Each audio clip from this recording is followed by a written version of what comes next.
What's going on, guys? It's MadManPlant. We are here in New York at the Home Growers Championship, and we got Justin, the main man behind the whole saga. Today was Education Day, and today we had so many educators and speakers, including me, really laying it down, and it went out with a bang. The mental health panel got great reviews. A lot of people said some really great things. I am so honored to be able to sit and listen to all the other educators. I made sure that I watched everybody, and everybody just did a fantastic job. Thank you again for allowing MadManPlant to come here and be a part of this. This is such a great space. Everybody is so nice. Talk a little bit about the New York Home Growers Championship Cup, what that means, and what actually is this? Yeah, so the Home Growers Championship was a thought child of well, as you said, New York. Last year we ran it as the New York Home Growers Championship. We did have a name change this year to just in case so we can be more inclusive of other states. But last year what it came about was there's so many talented growers in upstate New York. So many talented growers. And we wanted to shine a light on them and give them a reason to compete, right? And see who's the best. So we went on a mission to have the biggest prize packages we could to incentivize people. Right off the bat, we got a lot of great sponsors. Shout out to Cannabis for donating on a whim our first year. Cannabis is a great company. We love Cannabis.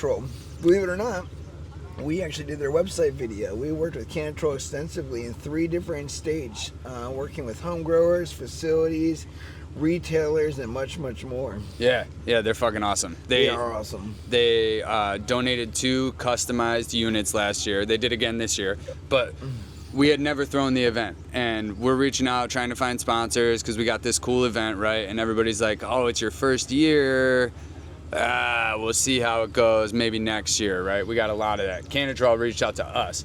They were like, oh, you're throwing this event? We want to sponsor that. That's awesome. Fantastic. So moving into it, we had an awesome event last year. It went without a hitch. I mean, there was hitches, but you couldn't tell it as an attendee, right? Yeah. First year, 1,500 people through the door. Tons of vendors. Thank you. Tons of vendors, tons of food, lots of good times. This year, we set out on a mission to make it better. Great music all day, live music all day, and really the competition itself takes place ahead of time, and then the show is more of a awards show music festival mashup. Yes. And it's just a beautiful vibe, man. Everybody comes out, and I'll shoot you the video of last year's recap if you want, or depending on when you're releasing this, we can do this year's, and you could add it in. You could just see everybody had a great time. It was all about love. It's all about spending time in the community, yes. And that's really what we wanted to build, right? And we did it, and hoping to continue doing it as long as we can. Last year, we spent a little bit more money than we probably should have trying to make it happen, right? A hard time with sponsors. It happened. And we took a little bit of a loss, but this year, I'm optimistic that we can at least hit that break-even mark. And that's all we're really trying to do every year. We're not looking to make money off of this thing. We just want to throw a great time. But there is a lot of work that goes into it, right? So 100%. Putting a lot of work and losing thousands. Going, and I mean, it's nonstop. Even when I did my event, we had 400 people last October. We did 420 pounds, which me and 8 people spent the whole night, stayed up all night cooking. My smoker went out, I had to buy a $500 smoker in the middle of the night. Luckily, Lowe's was still open. So, I mean, we probably put 6 months into it before the actual event date. And that's what it takes. And only people that really throw successful events like you and I threw a successful event really know that. You know, a lot of people think, oh, you just plan that month. No. It's tons of times. And it takes months. Make sure that people are accountable, that everything goes off, like you said, without a hitch. So it's a juggling act. It is a specialty to be able to do 1-day events, 2-day events, 3-day events. Like it is. No, and like our event, we didn't make any money. We raised $2,600 for breast cancer. We gave them the cash that day. The Pink Ribbon Boutique, really great company. And it's just a beautiful, beautiful opportunity when you can bring everybody, the whole build it and they will come mentality. Yeah. And I mean, they do. If last year was any indicator, they do, man. If you put it together with the right intentions, right? The right intentions is important. If you're out here trying to do a money grab, people can smell that. You know what I mean? If you're not providing people to value. buy weed, I mean, there's dispensaries all along the street. So trying to get people to buy weed is probably not like the smartest thing if that's all you give a shit about. It's just sales, you know what I mean? Around here, there's no shortage of weed. Like, I came out of the country, like not thinking I'd see anything. I'm like, dispensary. Oh, dispensary. Yeah. What is going on? Where the way it is right here with dispensaries is like how it is in Virginia, where I live. Like maybe like an hour down south or west with wine country. Yeah. You know, winery. I live in New York wine country, so I know exactly what you're talking about. Yep. It's the same fucking thing, and then that's why when people say it's not, it's like, okay, so you don't have a designated area where you make the alcohol and have people come and just smoke the weed, you know, like. Well, they got a beautiful thing here on the reservation, and I would be doing a disservice if I didn't say a huge shout out. I know you talked to them already, to Shaman Dispensary, yes, and Native Hype Mart. They have been huge supporters of this whole New York cannabis community since it went legal. They've been on the event scene. They've thrown other amazing events. Same property, different area of the property, which have been awesome. They've been hugely supportive with us doing this, and I just couldn't be happier to have such great people in my life. Well, they're great. Oh, go ahead. But with being on the native land, they aren't governed by New York rules. That's why you see so many dispensaries, because they can do whatever they want. You know what I mean? And that's a beautiful thing. It's a beautiful thing. Well, it's also a power, and it's a power that needs to be protected because it still represents the freedom for the plant and for the purpose of the person being here. I was actually talking to them about, and you are more than welcome to jump on this as you like, but I told them, hey, I would like to do a whole mental wellness retreat here on the land. We bring in sound healers, my friend Cherry Stoner, who does the paint therapy, you know, all types of like different shamans and like multiple panels of different types of mental health, you know, and really build out something just like it'll be tomorrow for music and cannabis, but something that specifically, this is a healing event. You're gonna come here and somehow leave here a better person, or more spiritually ingrained. And since you were on this type of reservation, there's also more that can be done here too. Yeah. And that can really drive that. And I would love, and they said that they are totally on board to do something like that. So if you want to be a part of it.